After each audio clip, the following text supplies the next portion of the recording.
তো বন্ধুরা, তোমাদের বলেছিলাম পর্তুলিকা গাছের কাটাই ছাটাই করব, আর সেই ডালগুলো আমি আলাদা আলাদা টবে বসাবো। তো বন্ধুরা দেখুন, এখানে প্রচুর গাছ হয়ে গেছে, গামলা পুরো ভর্তি হয়ে গেছে।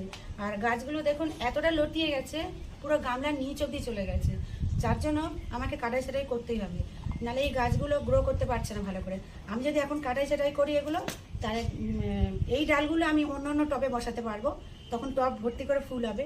আর এই গামলাতে তখন নতুন নতুন ব্রাঞ্চ আসবে আর প্রচুর পরিমাণে ফুল হবে। তো বন্ধুরা, আমি এখন কাটাই ছাটাই করছি, তোমরা দেখতে থাকো।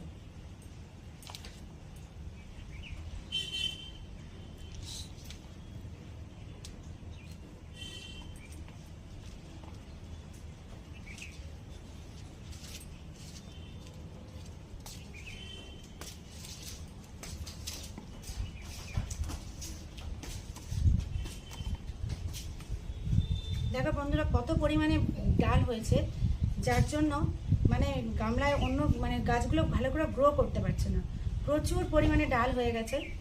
তো এই ডালগুলো আমি ফেলে দেবো না, কারণ আমার খুব শখের গাছ এগুলো।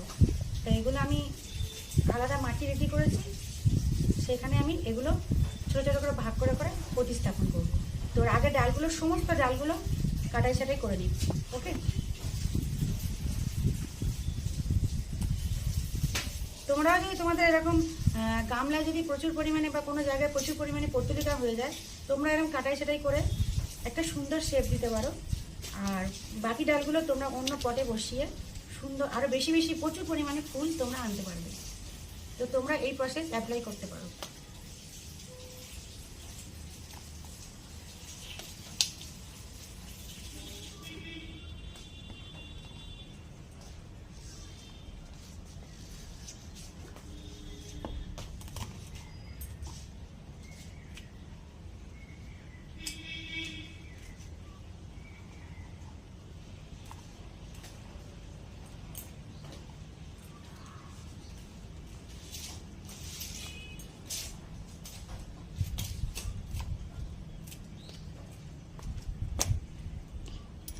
দেখো বন্ধুরা, কত পরিমাণে ডাল, এখন অলরেডি এত ডাল হয়ে গেছে, এখনো পুরো এরিয়াটা কাটলে তাহলে কতটা পরিমাণে ডাল হবে তোমরা একবার ভেবে দেখো।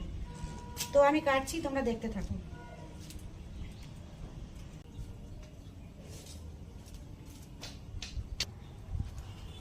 তো বন্ধুরা, এই দেখুন আমি মাটি রেডি করেছি, মাটির মধ্যে কিচ্ছু মেশাইনি, জাস্ট প্লেন মাটি, প্লেন গার্ডেন সয়েল, তার সাথে দিয়েছি কম্পোস্ট।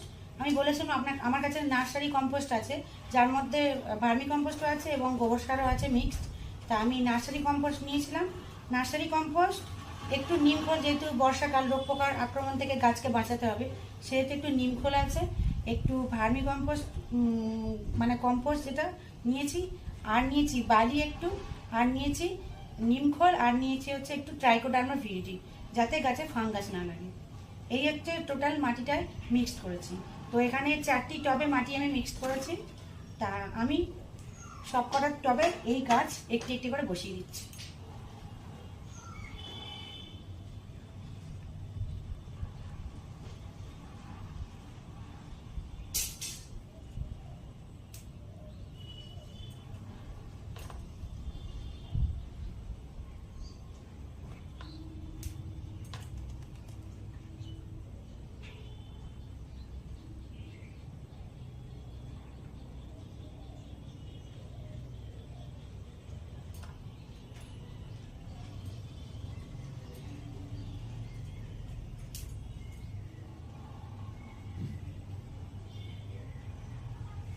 এই পর্তুলিকা গাছ এতটাই ভালো, যেমনভাবে ডাল বসানো হোক না কেন ঠিক গ্রো করে যায়।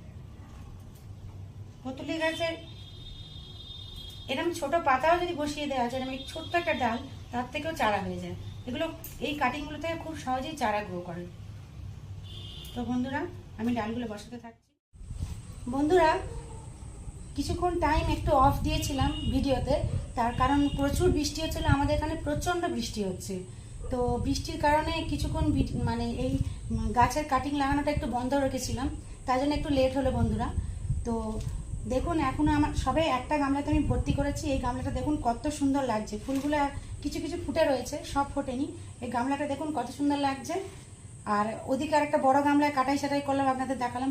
ওটা আর কদিনের মধ্যে বৃষ্টির জল পড়ছে, ওতেও আবার কদিনের পড়তে ফুল হয়ে যাবে। আর এই গামলাটা আমি করলাম, এখন আমার কাছে আর টাইম নেই, এখনও প্রচুর আমার কাছে গাছ রয়েছে, এগুলো আজকে আর বসাতে পারবো না।